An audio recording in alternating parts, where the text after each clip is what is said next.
안녕하세요. 김보라입니다. 수능일이었던 오늘 일단 국내 증시 성적표는 괜찮았습니다. 코스피가 4일 만에 반등하면서 1920선 후반까지 올라왔고요. 코스닥도 덩달아 510선까지는 회복을 해주는 모습이었는데요. 이러한 오늘 반가운 증시 결과는요, 전문가와 이야기를 나눠보도록 하겠습니다. 네, 주식 고수들의 똑소리나는 투자 비법이 살아있는 대박클럽, 오늘은 매주 목요일 만나 뵙는 분이죠. 키움증권 주식 커뮤니티 X1 전문가 주신영님 모셨습니다. 안녕하세요. 네, 안녕하세요. 네, 반갑습니다. 안녕하세요. 네. 네, 오늘 장 분석 빨리 시작을 해봐야 할 것 같습니다. 네. 네, 국내 증시가 아쉬웠던 점은 외국인들이 일단 이틀 연속으로 순매도 행진을 이어갔다는 점이지만 일단 결과로 봤을 때는 기관 쪽에서 이끌어주면서 상승으로 마감을 했습니다. 이러한 증시 분위기가 언제까지 이어질지 이 점이 굉장히 궁금한데요. 주신영님의 의견 한번 여쭙겠습니다. 오늘 장 어떻게 보시는지요? 네, 일단 시황부터 말씀드리기 전에 앞서서 일단 뭐 아까 수능이라고 말씀하셨는데 그런 수능 자녀분들을 두셨던 그동안 부모님들 그동안 고생들 많으셨고요. 네, 아무튼 다 잘 되셨으면 좋겠습니다. 대박 나셨으면 좋겠습니다. 네. 자, 일단은 오늘 시장 한번 살펴볼 텐데 제가 지난주에 여러분들께 말씀드렸던 거 혹시 기억을 하실지 모르겠습니다. 외국인들, 저는 여러분들 그 수급을 가장 중요시하게 보기 때문에 외국인들의 수급이 꾸준하게 지속되는 한 증시는 쉽게 꺾이지 않는다. 왜냐하면 코스피 시장의 국내 증시의 어떤 주포는 외국인들이니까, 그죠? 외국인들의 영향을 가장 많이 받지 않습니까? 그러다 보니까 증시는 이제 쉽게 꺾이지 않는다라고 제가 말씀을 드렸었는데, 네. 최근 들어서 지난주 말부터 해서 이제 도이치 창구를 통한 외국인들의 대량 매도와 더불어서 그때부터 투자 심리가 급격하게 위축이 되기 시작했습니다. 그러면서 증시는 한번 이제 꺾이는 듯한 움직임을 보여주었었는데, 여러분들께서 여기서 체크하셔야 될 부분이 있는데, 왜냐면 이제 최근 들어서 그 글로벌 증시 약간 조정 분위기를 유발시켰던 그런 근본적인 원인이 바로 뭐냐면은 유럽 쪽의 문제와 아일랜드 쪽에 그런 문제가 있겠고, 그리고 중국의 긴축 우려가 있겠죠. 자, 여기서 체크하셔야 될 부분은요, 여러분들. 중국의 긴축. 자, 경기가 안 좋아서 한다는 게 아니라 경기가 그만큼 좋아졌기 때문에 약간 누른다라는 개념으로 받아들이셔야 된다는 거죠. 경기가 안 좋은 게 아닙니다. 좋아지니까 그동안에 어떤 물가 상승률도 있겠고, 물가를 좀 안정시키기 위한 그런 정부의 어떤 의도가 있었겠죠. 그리고 유럽 쪽의 문제 같은 경우에는 그동안에 워낙에 많은, 지난 5월부터였죠. 5월부터 유럽 쪽의 재정 문제로 인해서 그동안 글로벌 증시가 워낙에 큰 조정을 겪었었고, 그로 인해서 각 나라들별로 어떤 내성이 생겼다는 거죠. 네, 같은 문제도 여러 번 반복되게 되면은 거기에 대한 내성이 생기는 겁니다. 두 번, 세 번 앞으로 계속적으로 어떤 불거지면서 나온다 하더라도 증시 어떤 글로벌 증시 측면에 있어서 타격을 받을 확률은 그렇게 떨어진다라고 보셔야 된다. 그래서 이번 지난주 말부터 해서 최근 들어서 나왔던 어떤 조정의 형태는 어떤 심각한 악재로 인해서 빠졌다라기보다는 그냥 단순한 기술적 조정에 지나지 않았다. 앞서 말씀드렸던 그 두 가지 요인은 기술적 조정의 빌미로 작용이 쓰였다라는 거 말씀을 드리고요. 한 가지 더 말씀드리자면 기술적 조정에는 여러분들 한계가 있다라는 겁니다. 추세가 상승이에요. 주가라는 건 원래는 항상 일직선으로 상승할 수는 없지 않습니까? 그죠? 수직 상승을 할 수는 없습니다. 올라가면서 밀리고, 그죠? 자연스러운 조정을 겪어야지만이 추가적인 상승도 가능하다라는 것이죠. 그래서 기술적 조정을 쉴 때 쉬어줘야지만이 추가적인 상승도 가능하다. 이렇게 보시면 되겠고요. 최근 들어서 나왔던 조정은 기술적 조정이었고, 그 조정에는 한계가 있었다. 그래서 멋진 반등이 나온 것이 아니겠느냐 할 수가 있겠는데, 지금 차트를 넓게 펼쳐보시면, 네. 여러분께서 체크하셔야 될 부분이, 제가 이제 얼마 전에도 강의를 했었었는데 지지와 저항에 대해서 강의를 한 적이 있었죠. 기억을 하실지 모르겠습니다. 자, 주가가 1900선을 돌파를 해주면서 여러분들 과거 2008년도 5월 달이었죠. 2008년 5월에 고점을 형성을 했었었는데 그 고점을 돌파를 해주면서 여러분들 한 번에 돌파했던 게 아니었죠. 쉽게 돌파했던 게 아니라는 소리죠. 자, 몇 번의 진통을 겪었습니다. 한 번, 두 번, 세 번, 네 번에 걸쳐서. 네. 그죠? 여러 번에 걸쳐서 돌파를 했다가 밀리고, 또 다시 돌파했다가 밀리고, 여러 번 이런 파동을 만들면서 돌파했기 때문에, 그만큼 힘겹게 돌파를 했기 때문에, 그 가격대는, 즉 1900포인트는 강력한 지지라인대다라고 볼 수가 있는 겁니다. 그래서 외국인들의 순매수 꾸준히 이어졌었죠? 최근, 어제 오늘, 그죠? 이틀간은 외국인들의 이제 그 차익 실현 매물이 살짝 나왔습니다만은 조정 나올 때는 외국인들 매수였습니다. 그죠, 여러분들? 그래서 조정 구간에서 주포가 매수가 들어온다. 그리고 어떤 의미가 있는 가격대까지 떨어졌다. 당연히 기존의 주조주들, 눌림목 공략을 해야 되는, 그렇게 볼 수가 있는 겁니다. 그래서 밀리지 않은 지지를 받아야 되는 이유가 있었다라는 거 말씀을 드리도록 하겠습니다. 그리고 앞으로도 외국인들의 추세가 수급 추세가 매수가 꾸준하게 들어온다라면은 당분간 이런 흐름은 지속이 되지 않을까라고 생각을 합니다. 네, 일단 닷새 동안 100포인트 가까이 내렸었기 때문에 기술적인 반등의 성격이 강했다. 이렇게 오늘 장을 정리를 해주셨습니다. 이제는 이게 궁금합니다. 내일장의 전망과 함께 전략도 한번 짚어보겠습니다. 네.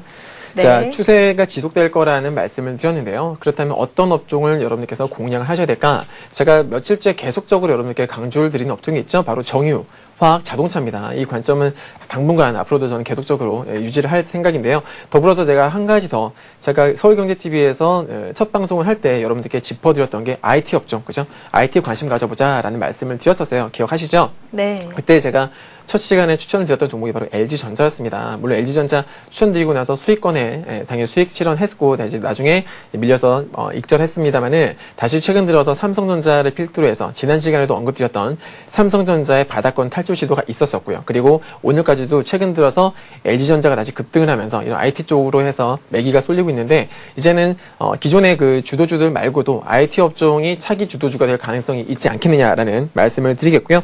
네. 얼마 전까지 해서 이제 주가가 오늘은 이제 반등이 나왔습니다만은 최근에 어떤 이런 기술적인 조정으로 인해서 기존의 주도주들이 약간 기술적으로 조정을 받았습니다. 지수가 밀리니까 당연히 조정을 받았겠죠. 자, 이 틈을 타서 여러분들 눌림목 저점 매수에 나서셔라 이렇게 말씀을 드리고 싶네요. 기존에 이제 최근에 자동차주들 같은 경우에는 지수가 특히나 뭐 기아차나 현대차 같은 경우에는 주가가 조정 구간에 있었음에도 불구하고요. 그 조정폭이 깊지 않았습니다. 웬만한 종목 특히나 그동안 강했던 화학주나 내지는 뭐 중국 관련된 조선주들 있죠? 급격한 조정 받았었거든요. 그죠? 근데 그 자동차, 기존에 뭐 현대차나 기아차 같은 이런 종목들은 눌림목이 그 조정폭이 깊지 않았다라는 거죠. 즉 무슨 말이냐? 갈 종목들은요, 여러분들 조정 장세에서도 강할 수밖에 없다라는 거죠. 즉 자동차 업종이 추가적인 상승을 할 수 있다라는 데 저는 베팅을 하고 싶고요. 그거와 관련해서 최근에 한라공조나 혹은 만도나 이런 자동차 부품주들도 역시나 기술적 조정을 받았었는데 역시나 저점 메리트가 있겠다 이렇게 말씀을 드립니다. 네, 알겠습니다. 최근 증시 하락 때문에 조정받았던 종목들이 굉장히 많았었는데요. 그중에서도 주도주들의 관심을 가져봐야 할 때다라는 의견 주셨으니까요. 투자하실 때 꼭 참고하시기 바라겠습니다. 네, 이어서 주식 고수들의 투자 노하우를 명쾌하게 전해드리는 고수들의 투자비법 함께하겠습니다. 오늘은 그 목요일 순서죠. 주신항의 특공개미 프로젝트가 이어집니다.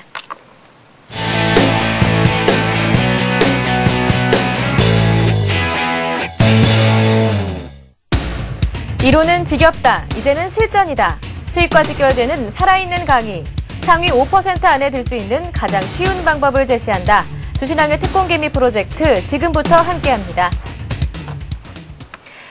네, 주신항의 특공개미 프로젝트 강의에 들어가기 앞서서요. 여러분들 참여하실 수 있는 방법 먼저 알려드립니다. 오늘도 마찬가지로요. 강의 끝난 이후부터 실시간 종목 상담이 이루어지는데요. 지금부터 문자를 보내주시면 됩니다. 저희는 무료 문자 번호로 함께하고 있는데요. 013-3366-0110번으로요. 매수하신 종목명과 비중 그리고 매수가, 추가적인 궁금점을 남겨주시면 더욱 자세한 상담을 받아보실 수 있다는 점 참고하시기 바랍니다. 네, 그러면 주신항의 특공개미 프로젝트 앞 시간에 제시해 주셨던 관심 종목들이 오늘까지 어떠한 흐름을 보이고 있는지 관심 종목 AS 시간 가져보도록 하겠습니다. 네, 지난 시간 살펴주신 종목들 살펴보면 아시아나항공을 제외하고는 괜찮은 흐름을 보여주고 있는데요. 일단 아시아나항공부터 삼성카드 이렇게 살펴볼까요? 네. 예. 자, 아시아나항공이 약간 밀렸었죠, 그죠? 예. 일단 제가 지난 시간에 여러분들께 말씀을 드리기로 어떤 특정 가격대에 이탈하면은 일단 비중만 50%만 줄여보십시오라고 말씀을 드렸는데 일단 비중 축소는 하셨을 거라 생각을 합니다. 네. 나머지 물량은 아직은 죽지 않았다. 차트가 아직 망가지지 않았다. 왜냐하면 아시아나항공 같은 경우에는 제가 지난 시간에 말씀드렸던 이유가 대한항공과 함께 해서 앞으로 어떤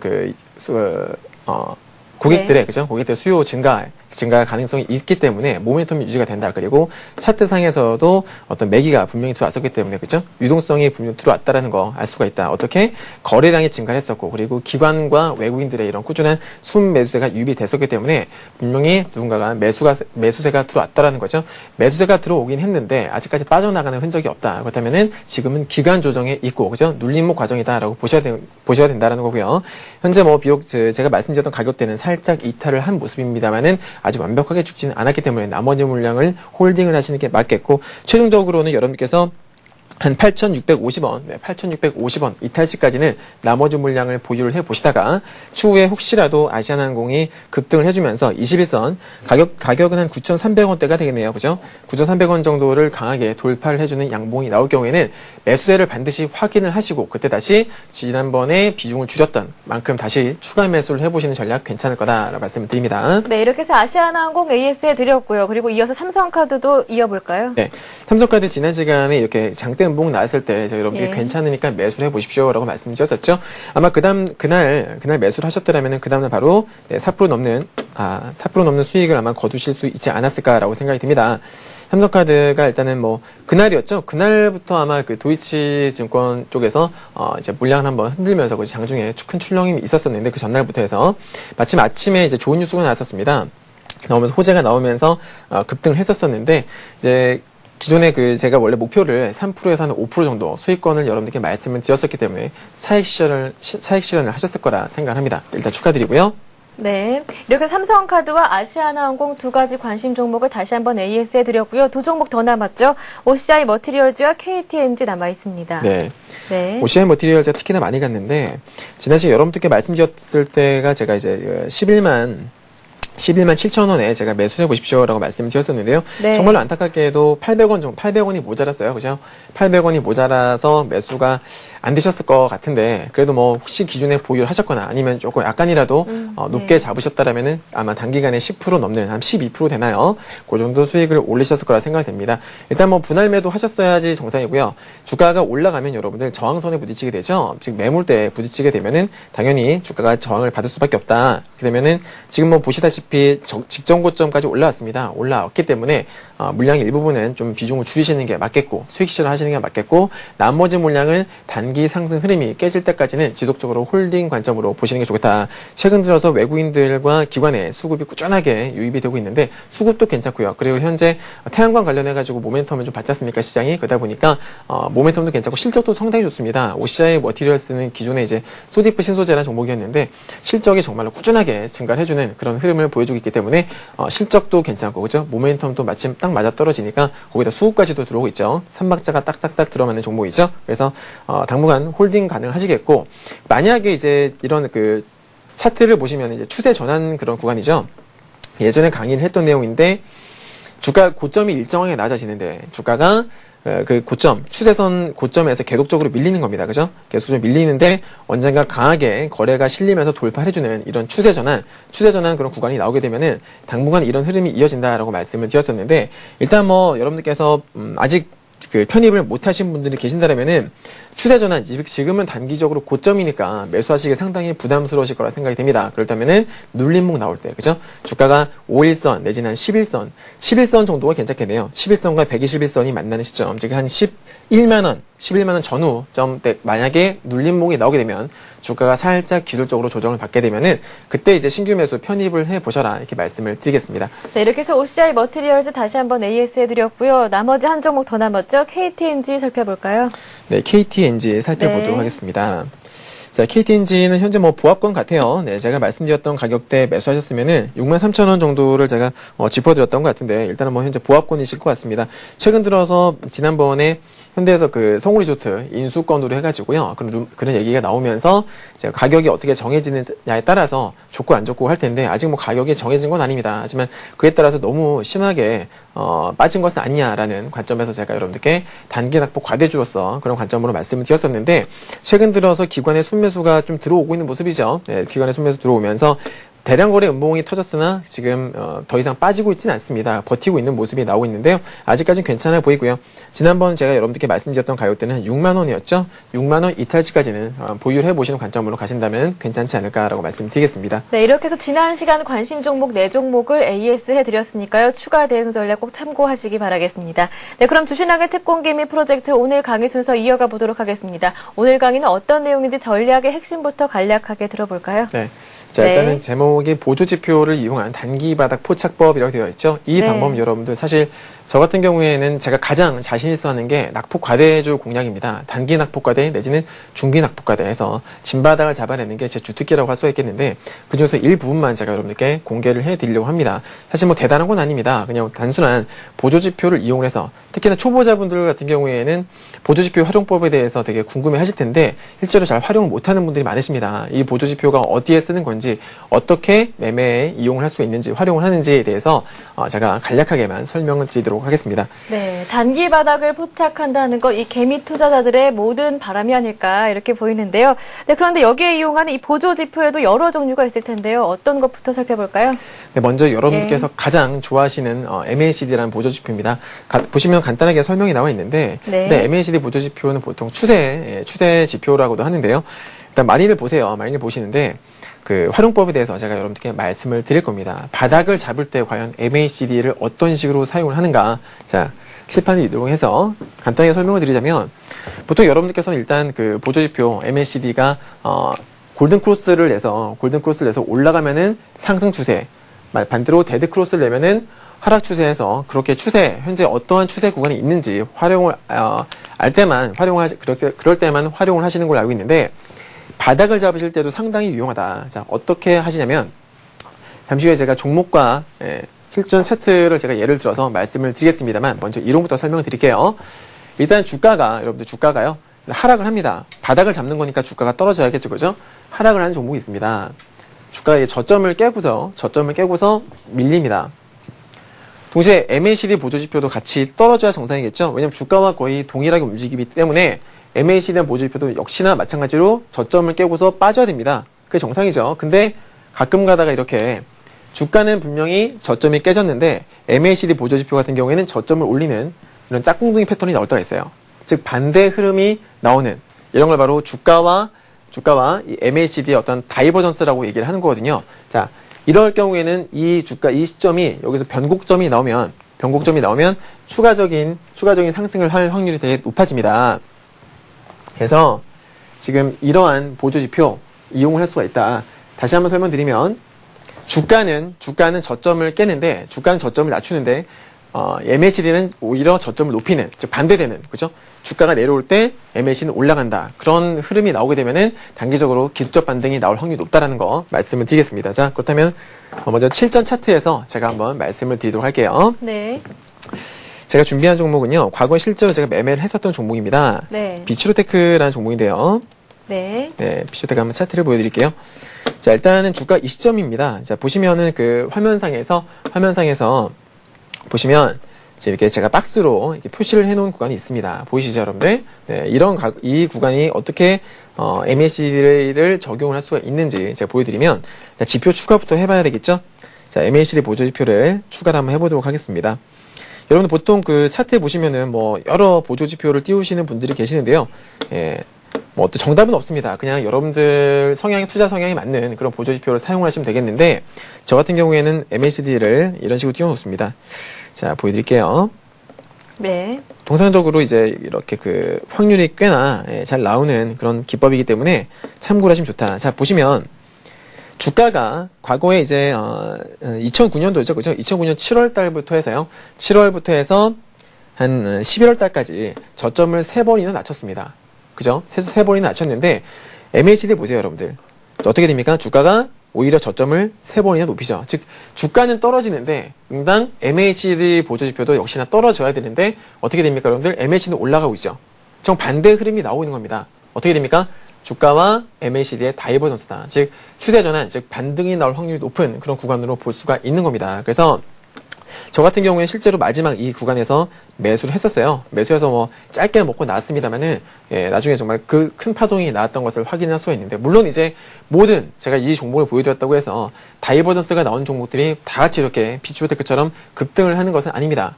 어떤 종목에 따라서 반등의 강도는 다르겠죠. 또 시장 환경의 영향도 받겠고요. 하지만 중요한 것은 반등, 나올 확률이 높아진다는 거. 주식은 무슨 게임? 확률 게임이기 때문에 알고 계시면 상당히 도움이 되시리라 말씀을 드리고요. 다음으로 제가 준비한 종목은 컴투스입니다. 네. 컴투스 이 종목도 보시면은 딱 눈에 띄죠, 그죠? 바로 이 구간입니다, 여러분들. 자, 보시면 주가는 저점을 낮췄습니다. 그죠? 주가는 저점이 낮아졌는데 MACD는 저점을 높이고 있습니다. 그죠? 명확하게 쌍바닥을 만들고 있는 거죠. 주가는 분명히 저점을 깼습니다. 근데 MACD는 저점을 높이고 있어요. 역시나 조금 전과 비슷한 그런 다이버전스가 나오고 있는 거죠. 그 이후에 어땠습니까? 실제로 주가는 큰 상승 파동이 나왔다는 거를 확인을 할 수가 있겠습니다. 자, 여기까지 MACD 설명 마치고요. 다음으로 넘어가겠습니다. 네. 자, 다음. 네, 잠깐. 네, 이렇게 해서 MACD 이동평균선의 단점이 이 시차의 단점, 문제를 보완하는 지표다. 이렇게 이해를 해보면 되겠습니다. 그래서 실제 종목들에서 비트로테크와 검투스를 통해서 한번 이해를 해봤고요. 한 가지 또 더 이동 지표가 있다고, 보조 지표가 있다고요? 네, 어떤 지표인가요? 두 개가 남았는데요. 두 번째 거를 말씀을 드릴게요.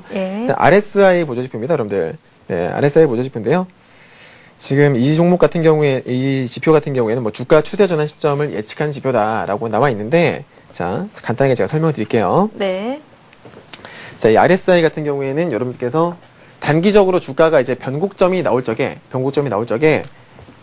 보통 이제 여러분들 과매도권이라고 하는 그런 어떤 그 시그널이 있습니다. 과매도권이라고 있는데, 나중에 제가 차트에서 말씀을 드리겠습니다만은, 자, RSI 보조지표가 주가가 만약에 빠집니다. 주가가 빠져요. 주가가 하락을 합니다. 하락을 했는데 이 하락한 구간에서 RSI 보조지표가 만약에 이 어떤 기준선이 있는데 기준선 아래로 빠지게 된다. 즉 과매도권 아마 그 차트 보조지표 상에서는 하늘색으로 파란색으로 표시가 될 겁니다. 그래서 과매도권에 들어오게 되면은 단기적으로 변곡점, 즉 기술적 반등이 나올 확률이 높은 것으로 해석을 하시면 되겠는데요. 차트에서 제가 직접 보여드릴게요. 간단합니다, 여러분들. 어렵지 않고요. 자, RSI 보조지표를 이용해서 한번 차트의 단기 바닥을 잡아보자 라는 의미고요. 자, 지금 보시면은 제가 예로 들 종목은 LG와 호텔신라 되겠습니다. 네. LG고요. 먼저 이제 보조지표를 추가를 해야 되겠죠, 여러분들. 네, 보조지표 추가해보겠습니다. 네. RSI라는 보조지표인데 아마 생소하신 분들도 계실 거예요. 하지만 저 같은 경우에는 낙폭과대 공략을 할 적에는 반드시 이 보조지표를 참고를 합니다. 왜 그러냐면 지금이 기술적으로 많이 빠진 구간인지 아닌지를 체크를 해야 되겠죠. 자, 보시면 일단은 수치가 보시면은 14라고 나와 있는데요, 여러분들. 사실 이 수치는 여러분들께서 정하기 나름입니다. 종목에 따라서 종목들도 여러분들 성격이 달라요. 그죠? 저가주가 있고, 그죠? 일반 개별주 테마주가 있고, 또 우량주가 있는데, 그 종목들이 모두 비슷한 움직임이 나오지 않지 않습니까? 종목들별로, 업종군별로 그의 어떤 공통된 특징이 있다. 그래서 종목에 맞게끔 이 수치는 여러분들 누군가가 정해놓은 것 뿐이지, 모든 종목에 다 해당되는 것이 아닙니다. 여러분들께서 원하는 만큼 수치를 조정을 하실 수가 있겠는데, 저 같은 경우에 일단 7을 자주 씁니다. 네. 7을 놓고 보게 되면 왼쪽에 보시는 것처럼 RSI 7이라고 뜨죠, 여러분들. 네. 자, 7로 놓고 보겠습니다. 보시면 제가 아까 여러분들께 말씀을 드렸던 하늘색으로 표시가 된다라는 그 구간을 한번 보시기 바랍니다, 여러분들. 자, 보시게 되면은 지금 차트상에서 이렇게 하늘색으로, 그죠? 하늘색으로 표시가 되는, 네, 하늘색으로 표시가 되고 있죠? 이 구간에서 주가의 흐름을 한번 연결지어서 보자. 어떻게 된다? 기술적 반등이 바로바로 나오더라. 그죠? 보시면은 확률이 꽤나 높습니다. 특히나 상승장. 자, 상승장 같은 경우 어차피 기술적인 반등을 노리고서 매수하는 기법이기 때문에 주가가 여러분들 하락하고 있는 그런 구간과 또 올라가고 있는, 즉 상승을 하고 있는 구간에서는 힘이 다르겠죠. 아무래도 상승장인 경우에 주가가 살짝 조정을 받아도 바로 튀어나올 수 있는, 튀어오를 수 있는 그런 힘이 더 강하게 받을 거고요. 하락하고 있는 종목은 반등이 나온다 할지라도 그 힘이 강하지가 않겠죠. 그렇기 때문에 최근 같은 어떤 흐름이, 시장 흐름이 좋을수록, 상승장일수록 이 기법의 확률은 상당히 높아진다. 여러분께서 그냥 바닥을 공략하시는 분들, 바닥 공략하는 걸 좋아하는 분들 계시는데, 그냥 아무렇게나 그냥 뭐, 대충 감이 오는 대로 매수하지 마시고, 이런 보조지표를 참고하신다라면 기술적으로 많이 빠졌다, 그렇지 않다는 것을 확인을 할 수가 있다. 지금 보시는 것처럼, 바닥권에서 하늘색으로 표시가 되는 구간에서는 실제로 주가가 반등이 멋지게 나오는 것을 확인을 할 수가 있죠. 확률을 높일 수 있다는 말씀입니다, 여러분들. 그래서 활용할 수 있겠고요. 다음 종목은 호텔신라입니다. 네. 호텔신라도 마찬가지입니다. 보시면은 뭐 그 바닥권에서 이렇게 하늘색으로 표시가 되는 구간이 몇 군데가 있죠. 보시면은 확률이 꽤나 높다는 것을 볼 수가 있습니다. 체크가 가능하죠. 단기적으로 뭐 중장기로 들고 가려고 바닥을 잡는 게 아니라 단기적으로 진짜 3%, 5% 수익 얼마나 소중합니까, 여러분들? 그죠? 사실 뭐 3%, 5% 수익도 못 내서 계속적으로 이렇게 고생하시는 분들 많으신데 단기적으로 운 좋으면 정말 10% 이상 수익도 낼 수가 있고요. 그죠? 통상 3에서 한 5% 정도 수익은 기본적으로 낼 수 있는 그런 기법이다라고 말씀을 드리겠습니다. 네, 이렇게 해서 현재 가격이 얼마나 강력한 상승 추세인지 아니면 하락 추세인지 이 추세가 전환하는 시점을 파악하는 데 도움이 되는 RSI까지 한번 살펴봤고요. 이어서 보조지표를 이용한 단기 바닥 포착법 한 가지 지표가 더 남아 있다고요. 네. 예. 자, 스토캐스틱 슬로우인데요.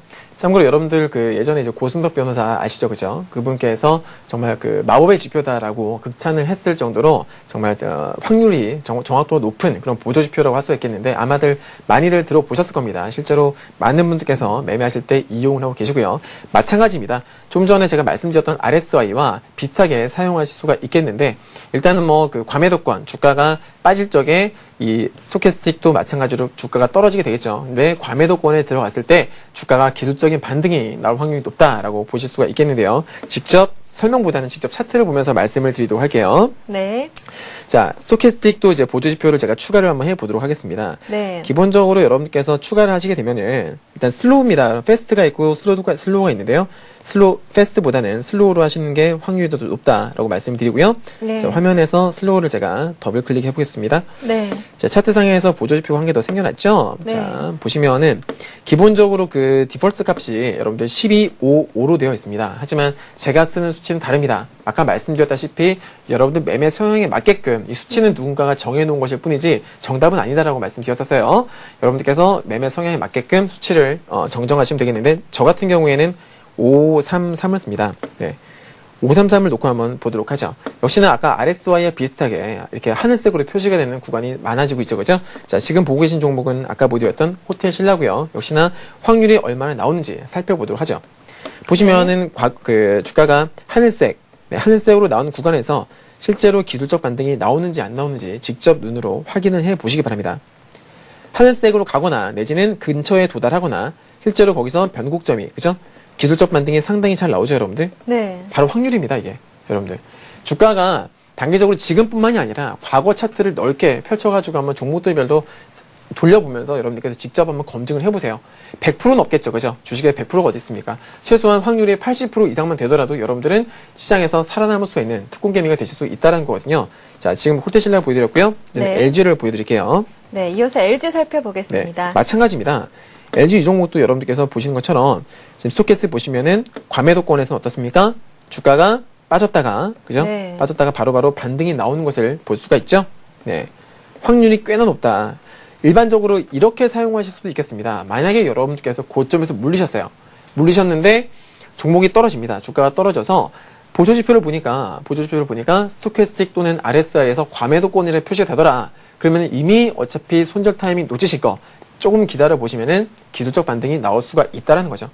손절매 놓치셨을 때 무작정 들고 가는 게 아니라 조금이라도 반등이 나오면은 손절을 하겠다라고 마음을 먹으셨다면은 이러한 보조지표를 이용을 하시는 것도 상당히 괜찮은 방법이 되지 않을까라고 말씀을 드리겠습니다. 네, 이렇게 해서 스토캐스틱 솔라까지 알아봤는데요. 제가 가만히 보니까 이 보조지표를 이용하면 지수 예측도 가능할 것 같아요. 그렇죠. 예. 네.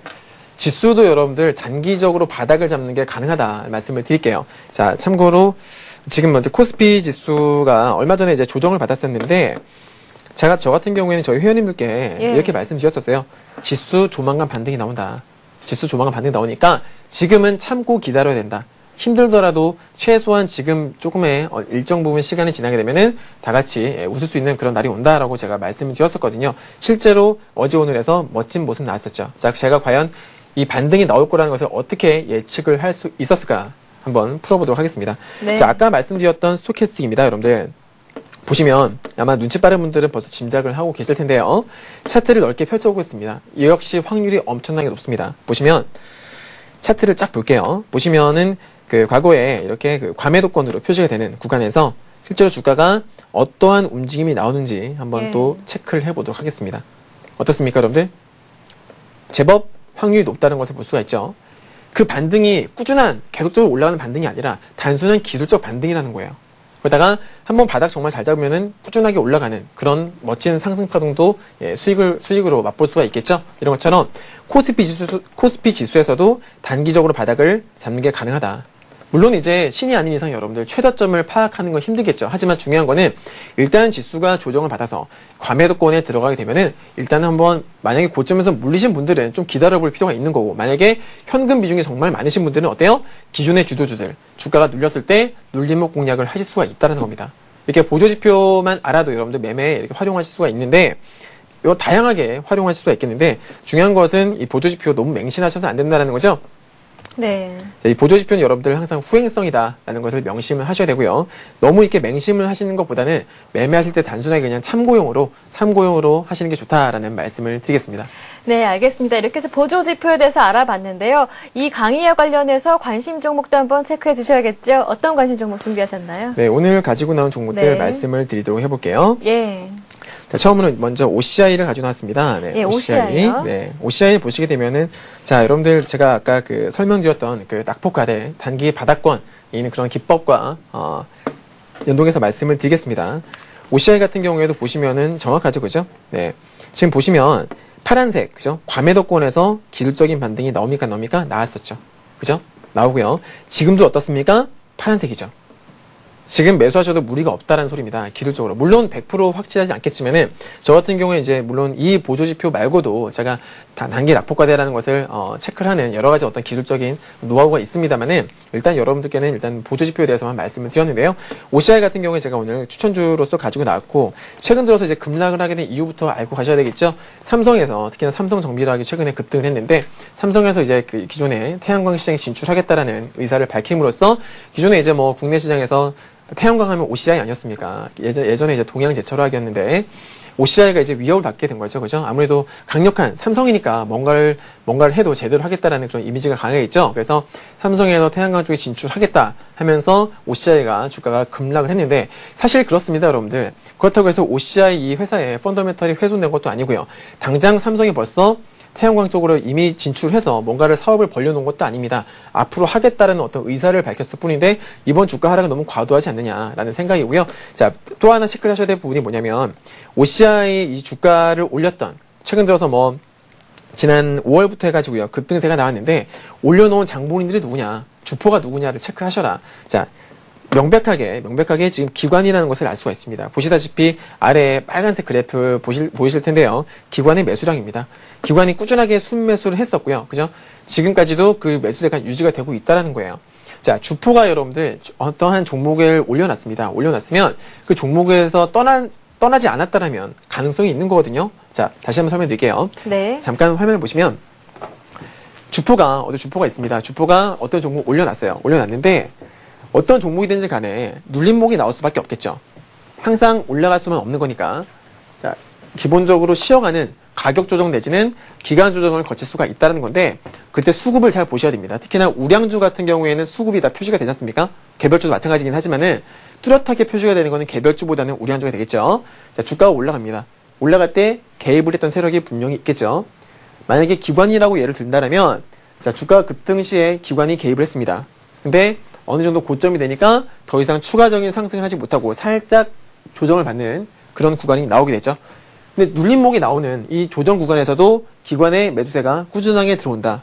즉 주포가 아직 떠날 생각이 없다라는 거. 그게 바로 여러분들 주가 2차 상승을 하게 된 어떤 원동력이다라고 보시면 되겠습니다. 그러한 관점에서 지금 OCI를 말씀을 드리는데, 네. OCI 보시면은 최근 들어서도 기관의 순매수세가 꾸준하게 들어오죠. 예. 얼마 전에 대량 거래가 터졌었는데요. 11월 9일날 블록딜로 인한 거죠.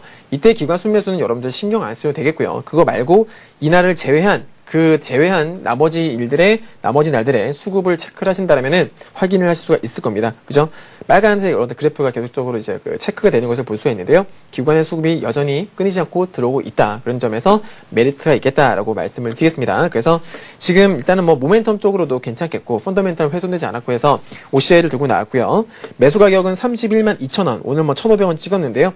오늘 종가 밑으로만 매수를 한번 해보시기 바라고요. 손절할 확률 극히 떨어진다. 그래서 제가 손절가 가격은 딱히 정해지지 않겠습니다. 혹시라도 만약에 다음 시간에 제가 방송 나올 적에 주가 대비 만약에 빠졌다 하면 제가 그 당시에 AS를 해드리도록 할 테니까요. 일단은 10% 정도만, 비중 대비 10% 정도만 매수를 해보시기 바랍니다. 하락 시에는 제가 다음 주에 와서 추가 매수 대응하는 방법 말씀드릴 거고요. 매수하셨는데 만약에 3%에서 5%에서 수익 났다? 그러면 아시죠, 여러분들? 저희 룰이잖아요. 그죠? 단기 매매에 있어서 룰인데요. 예, 분할 매도 반드시 하셔야 된다는 거 명심하시기 바랍니다. 네, 관심 종목 더 있죠. OCI 먼저 살펴봤고요. 관심 종목, 또 다른 관심 종목 살펴보겠습니다. 네, 다음 종목은 한라공조입니다. 다들 아시다시피 제가 아까 시황 설명 때 말씀을 드렸던 걸 기억을 하실 거예요. 아직 자동차 죽지 않았다라는 겁니다. 최근 들어서 주가가 약간 조정 구간에 있었음에도 불구하고요. 현기차, 현대기아차는 꾸준한 어떤 견조한 흐름을 보여주었다. 마찬가지입니다.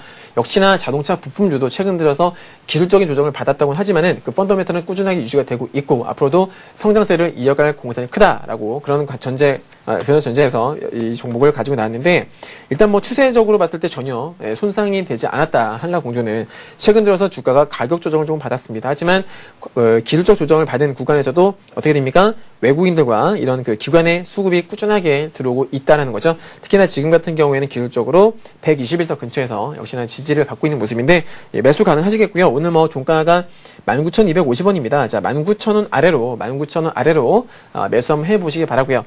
밀리게 된다 하더라도 마찬가지로 OCI와 마찬가지로 손절할 확률은 극히 떨어진다. 그래서 대신에 이제 비중만 한 10% 정도만 매수해 보십시오. 이렇게 말씀드릴게요. 네, 이렇게 해서 관심 종목 한 종목 더 살펴보도록 하겠습니다. 한 종목만 더 제시해 주시면요. 어떤 종목인가요? 자, 호텔신라 이 종목은요. 제가 이전에 최근 들어서 여러분들께 자주 추천드렸던 비슷한 기법이죠. 그죠? 장대 양봉. 일단 우량주 하면 여러분들 장대 양봉은 기본이다. 그래서 장대 양봉이 나온 종목인데 호텔신라 같은 경우에는 여러분들 최근 들어서 중국 관광객들도 그렇고, 어떤 뭐, 면세점 수요도 있겠고요. 그죠? 면세점 수요도 있겠고, 최근 들어서 어떤 계속적인 어떤 그 이익 증가, 그죠? 순이익이 꾸준하게 증가하는 추세를 보이고 있다. 모멘텀이 꾸준히 유지가 되고 있겠고요. 여행객들도 증가했고, 그래서 모멘텀 쪽으로는 괜찮다. 근데 최근 들어서 움직임을 보시게 되면은, 자, 호텔신라가 이제 급등했었는데, 최근 들어서 그 실적이, 3분기 실적도 괜찮게 나왔습니다. 3분기 실적 괜찮게 발표가 됐는데, 보시면은 뭐, 재무제표 보시면 아시겠습니다만은, 매 분기마다 정말 꾸준하게, 이번 2010년도뿐만이 아니라, 과거부터 지금까지 꾸준하게 실적이 계단식으로 올라가고 있는 것을 보실 수가 있을 텐데요.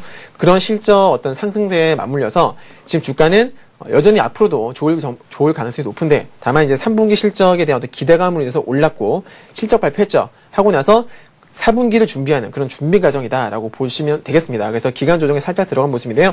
자, 기간 조정 들어가다가 다시 한번 오늘 멋진 그런 양봉이 나와주었죠. 기관의 수급이 유입이 됐었는데 중요한 가격대에서 지지를 받았습니다. 주가가 멋지게 대량 거래가 터지면서 2차 상승, 추가적인 상승을 했던 지난 이날이 날짜가 언제죠? 자, 8월 23일이죠. 8월 23일 전고점을 돌파해주는 양봉, 즉 의미가 있는 양봉이죠. 이 양봉부터 시작해서 주가가 한 차례 급등했는데 주가가 기술적 조정을 받았음에도 불구하고 이 양봉의 몸통을 훼손하지 않았다는 겁니다.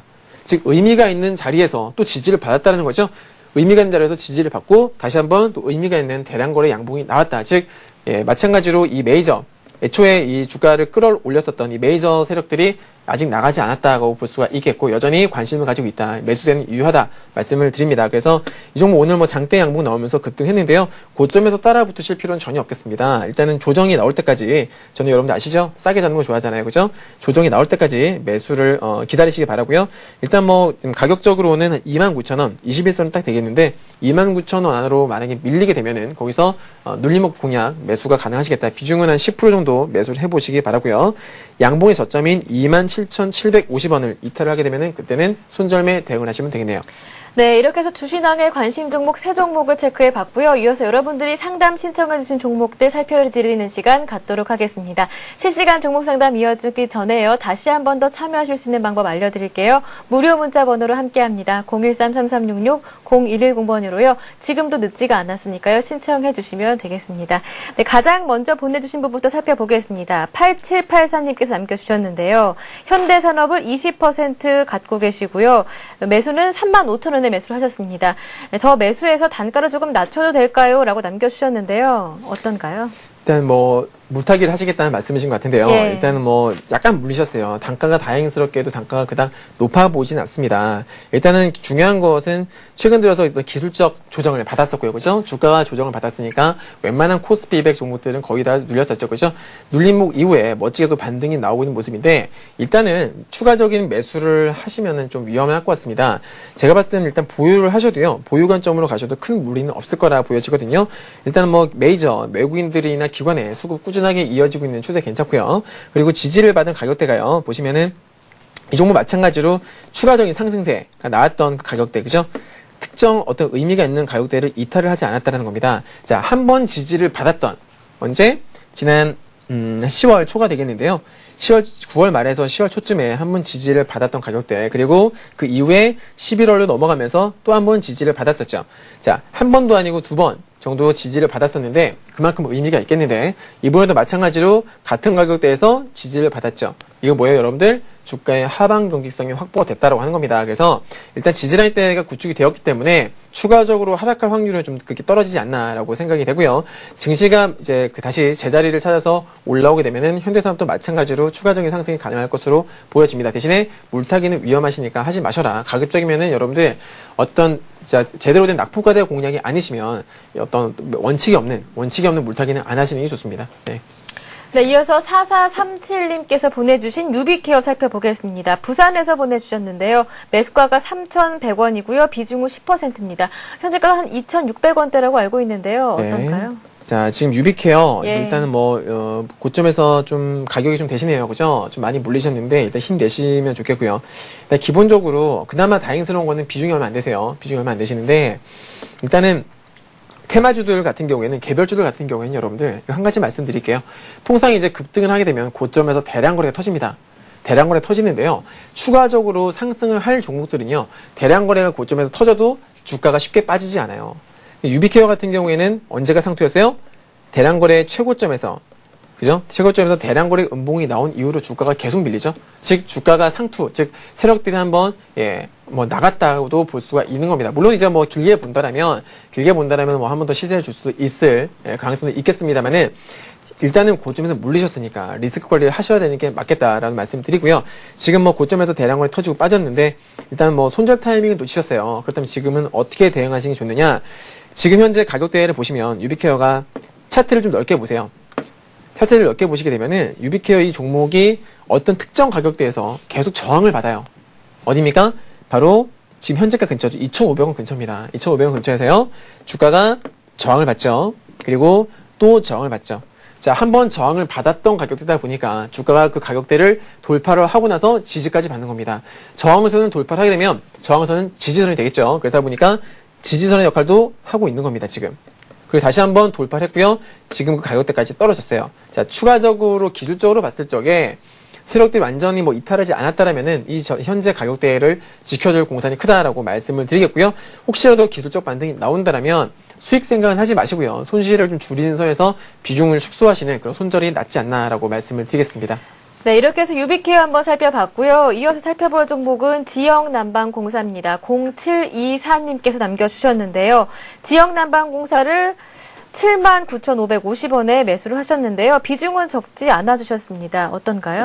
비중을 안 적으셨다고요? 예. 네, 일단은 뭐 비중 얼마신지는 모르겠습니다만은 신규 상장된 지 그닥 오래된 종목은 아닙니다. 지금 신규주들의 특징이 있습니다, 여러분들. 보통 신규 상장하는 첫날 엄청나게 많은 대량 거래가 터지게 되죠. 그죠? 대량 거래가 터지고 나서 버티는 종목도 있고요. 아니면 추가적으로 올라가는 종목이거나 버티거나 내지는 빠집니다. 셋 중 하나는 당연한 거겠지만 셋 중 하나겠죠. 그렇죠? 근데 중요한 건 뭐냐면 최근 들어서 시장 상황이 상당히 좋아요. 보통 이제 시장 상황이 괜찮을 적에는 상장하는 종목들은 대부분이 한 60%, 60, 70% 이상은 거의 다 좀 올라가는 경향이 좀 있습니다. 하지만 최근 들어서 보시면은 이 지역난방공사 같은 경우에는 상장 올해 초에 했었는데 시장 상황이 좋았음에도 불구하고요. 계속적으로 주가가 하락을 했던 것을 볼 수가 있죠. 지금은 나름대로 이제 바닥을 다지고 제법 올라온 모습인데 재미있는 건 뭐냐면 대량 거래가 터졌던 즉 상장했던 첫날 엄청난 대량 거래 터졌는데 네. 그 대량 거래가 터지고 빠졌기 때문에 그 첫날 종가 근처는 상당한 매물대가 됩니다. 강력한 저항대가 된다는 소리죠. 그럼 주가가 그 저항대에서 머무르는 건 쉽지가 않아요. 왜냐하면 계속적으로 매물이 나올 테니까. 그죠? 하지만 지금은 주가가 제법 올라와서 어떻게 됩니까, 여러분들? 버티고 있죠. 그리고 거기다가 최근에 기관과 외국인들의 매수세가 제법 들어오고 있습니다. 자, 매물대에서는 응당 주가가 빠져야지 정상인데 빠지지 않고 지금 버티고 있는 거예요. 어떻게 생각하셔야 돼요? 당연히 일단은 관심을 가지고 지켜보셔야겠죠. 매수 가격이 그렇게 높지도 않으신데 일단 비중이 얼마신지는 모르겠습니다만은 네, 비중이 보내주셨는데요. 제가 잘못 봤네요. 50% 갖고 계신다고 하는데요. 50%요? 예. 비중이 좀 많으시네요. 네. 네. 글쎄요, 저 같은 경우에는 한 종목 50% 이상 잘 실지 않는 편인데 일단 뭐 차트는 괜찮아 보입니다. 관심 가지고 한번 홀딩을 해보시면 관점으로 보셔도 될 것 같고요. 최근 들어서 뭐 거래량은 그닥 많지는 않습니다만은 좀 전에 말씀드렸다시피 대량 거래가 터졌던 강력한 저항대에서 주가가 버틴다라는 거는 사실상 상식적으로 이해가 안 되죠. 여러분들 지금 뭐 거래가 많이 터지고 있는 것도 아닌데 즉 지금 구간은 매물을 소화하고 있는 과정이다. 매물을 소화하다 보니까 주가가 상승 파동이 나왔다가 하락 파동 나왔다가 이렇게 출렁출렁거리고 있는 거겠죠. 그래서 약간 이제 좀 시간이 필요할 것으로 보여지고요. 최근에 메이저의 수급이 들어오고 있는 걸 봤을 적에 보유해 보셔도 무방할 것 같다는 말씀을 드리겠습니다. 대신에 보유하시되 리스크 관리 하셔야겠죠. 아무래도 비중이 너무 크시다 보니까 무작정 홀딩 하시는 것보다는 나름대로 리스크 관리를 철저하게 하시는 게 좋을 텐데요. 최근 들어서 이제 주가가 박스권이라 보시고요. 박스권 하단부인 대략적으로 한 75,000원 정도, 75,000원 정도를 마지노선으로 보시고서 만약에 이탈을 하게 되면 최소한 비중이라도 줄이시는 그런 대응을 하셨으면 좋겠습니다. 네, 다음은 9433님께서 보내주신 종목입니다. RNL 바이오인데요. 4,500원에 매수하셨고요. 비중은 15%입니다. 이어서 RNL 바이오 살펴볼까요? 4,500원이요? 예. 비중이 15%라고 말씀하셨나요? 예. 자, 일단은 좀 추세가 많이 깨졌죠. 그죠? 특히나 오늘 하한가를 들어왔는데 보시면 뭐 식약청 직원 주주 보도에 급락을 했다라는 뭐 그런 게 나왔는데요. 일단은 뭐 시끄러운 그런 종목들은 여러분들 가급적이면 피하시는 게 좋아요. 일단 뭐 갑작스럽게 뉴스가 나오면서 하한가를 들어왔는데 저 같았으면 일단은 뭐 손절을 진짜 했겠습니다만은 지금 구간에서는 사실 이미 하한가 종가를 마감했고요. 제가 봤을 적에는 최대한 방법이 없을 것 같습니다. 일단은 빠져나오시는 편이 최대한 뭐 이길 개파락을 하겠죠. 아마도 개파락 운 좋으면은 보합권이나 갭상승 하겠습니다만은 일단 흐름 자체가 왜냐면 지금 사실 이렇게 좋은 장에 지금 신저가를 기록하고 있다는 건 여러분들 차트상으로 여러분들 어떻게 당연히 안 좋게 보셔야죠. 코스피가 연고점을 갱신하느냐 마느냐 하는 상황에서 RNL바이오는 신저가를 연저점을 지금 갱신하고 있는 그런 모습입니다. 정반대로 하고 있죠. 그래서 정말 좋지 않다고 볼 수가 있겠고요. 가급적이면은 빠른 시일 내로 여러분 나오시는 편이 손절매를 하시는 편이 낫다 이렇게 말씀을 드리겠습니다. 종목은 많거든요. 1900개 넘는 종목도 있습니다. 기관이나 외국인 투자자들이 정말 집중적으로 매수하는 그런 우량주들 많습니다, 여러분들. 우량주가 개별주보다 탄력이 좀 떨어지는 면은 있습니다만 그래도 여러분들 안정적으로 꾸준하게 수익을 낼 수 있는 그런 종목은 바로 우량주라고 말씀을 드리고 싶습니다. 네, 짧게 한 종목 더 살펴보도록 하겠습니다. 이번에는 대우조선해양인데요. 7998님께서 남겨주셨습니다. 대우조선해양을 29,700원에 매수하셨고요. 비중은 40%입니다. 네, 조선주 아직 흐름은 끝나지 않았다라고 보고 있고요. 홀딩 관점으로 보시되 최근 들어서 이제 기술적 조정을 받았을 뿐이에요. 상승 흐름은 유효하다라는 거죠. 뭐 최근 조정 구간에서도 불구하고 외국인들의 매수세가 들어오는 것을 확인을 할 수가 있었는데요. 홀딩 관점으로 하셔도 무방할 것 같다. 대신에 이제 사실 어디까지 올라가느냐, 제가 신의 한 이상 그것까지 예측이 불가능하겠죠. 하지만 당분간은 코스피가 꺾이기 전까지는 기존에 최근 들어서도 이제 주도주 역할을 했던 만큼 앞으로도 꾸준하게 이런 흐름을 유지를 할 수 있지 않을까라고 생각을 합니다. 홀딩해 보십시오. 네, 이렇게 해서 상담 신청 다 받아봤습니다. 오늘도 실시간 종목 상담 여기에서 맞춰봐야 할 것 같은데요. 오늘 미처 상담받지 못하신 분들은요. 다음 주 월요일에 다시 한번 저희와 함께해 주시기 바랍니다. 무료 문자 번호로 함께하고 있는데요. 013-3366-0110번 열려 있으니까요. 오늘 강의에 관련해서 궁금하신 점이 있으시거나 아니면 상담받고 싶은 종목 있으시면 저희에게 보내주시면 되겠습니다. 네, 오늘 상담해 주셨고요. 강의까지 맞춰주신 주신학님 수고 많으셨습니다. 고맙습니다. 네, 감사합니다. 네, 내일은 금요일입니다. 금요일은 대박클럽이 여러분들의 부동산 투자 가이드가 되드리고 있으니까요. 내일도 꼭 저희와 함께해 주시기 바랍니다. 대박클럽 오늘 준비한 내용은 여기까지입니다. 오늘도 즐겁게 하루 마무리하시기 바랍니다. 고맙습니다.